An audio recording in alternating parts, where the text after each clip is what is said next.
ângulos opostos pelo vértice. Quando duas retas se interceptam, o local onde elas se cruzam forma 4 ângulos. Observa aí na figura. Eu tenho a reta R e a reta S. Essas duas retas se interceptaram, elas se cruzaram em um determinado ponto e aí formaram os ângulos A, B, C e D.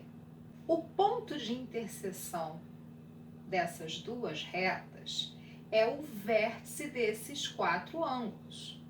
Os ângulos A e B, eles estão lado a lado, não é isso? Então, eles são ângulos adjacentes.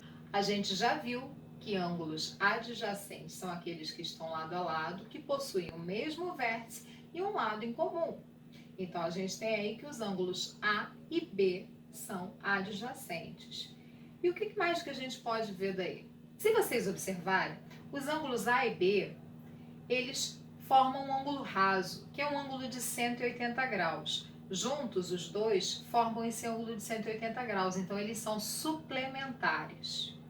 O mesmo acontece com C e D, que também são adjacentes e juntos também vão formar 180 graus. Na verdade, isso vai acontecer com todos os ângulos que estão lado a lado.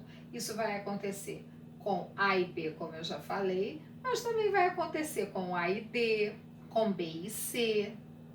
Ok? Estão vendo aí na figura? Repara bem quem são os ângulos que estão lado a lado aí, quem são os ângulos adjacentes. Os ângulos adjacentes são suplementares nesse caso aí. Nós também podemos notar nessa figura que os ângulos A e C, eles só têm uma coisa em comum, que é o vértice, não é isso? Repara aí nessa figura, A e C só possuem o vértice em comum.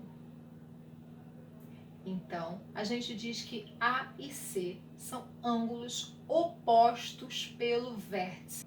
É como se um tivesse de costas para o outro e a única coisa em comum entre eles é o vértice. Os ângulos B e D também só possuem em comum o vértice. Então, B e D também são opostos pelo vértice. A gente vê aí que quando duas retas se interceptam, elas formam 4 ângulos. E esses 4 ângulos, 2 a 2, vão ser opostos pelo vértice. Os ângulos opostos pelo vértice possuem uma característica muito especial. Eles são chamados de congruentes. Isso significa que eles possuem a mesma medida. Então, a gente viu aí que os ângulos formados pela interseção de duas retas podem ser adjacentes ou opostos pelo vértice. Se eles forem adjacentes, eles são suplementares, isto é, a sua soma resulta em 180 graus. E se eles forem opostos pelo vértice, eles têm a mesma medida. Vamos ver como é que isso fica num exercício? Vamos olhar um exemplo aí?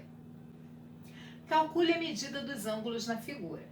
A gente vê aí na figura que ele só deu a medida de um ângulo, 143 graus. E os outros, x, y e z, ele quer saber a medida.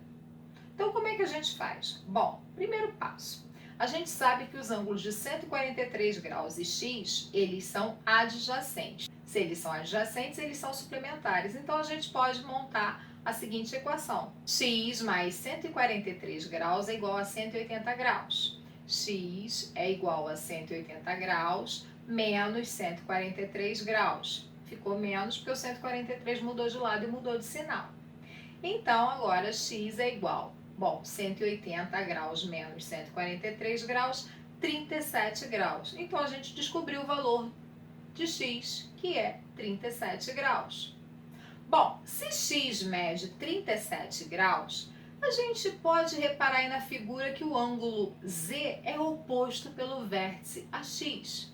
E o que a gente diz dos ângulos opostos pelo vértice? Eles têm a mesma medida. Então, Z tem a mesma medida de x. Logo, a medida de Z também é 37 graus. E o Y? Y é oposto pelo vértice ao ângulo de 143 graus. Logo, Y também mede 143 graus. Desse modo, a gente descobriu o valor dos 3 ângulos aí só fazendo uma única conta. A gente recebeu aí na figura o ângulo de 143 graus e tinha que calcular x, y e z. E na verdade a gente só fez cálculo para saber o valor de x. O resto a gente só descobriu porque eles eram opostos pelo vértice e bastava saber que eles possuem a mesma medida. Ok? Então não vamos esquecer, quando duas retas se interceptam, elas formam aí 4 ângulos, ou eles são adjacentes, isso é, estão lado a lado, ou eles são opostos pelo vértice. E aí a gente tem que lembrar, os adjacentes são suplementares e os opostos pelo vértice têm a mesma medida. Espero que vocês tenham entendido e gostado da aula de hoje. Beijos e até a próxima!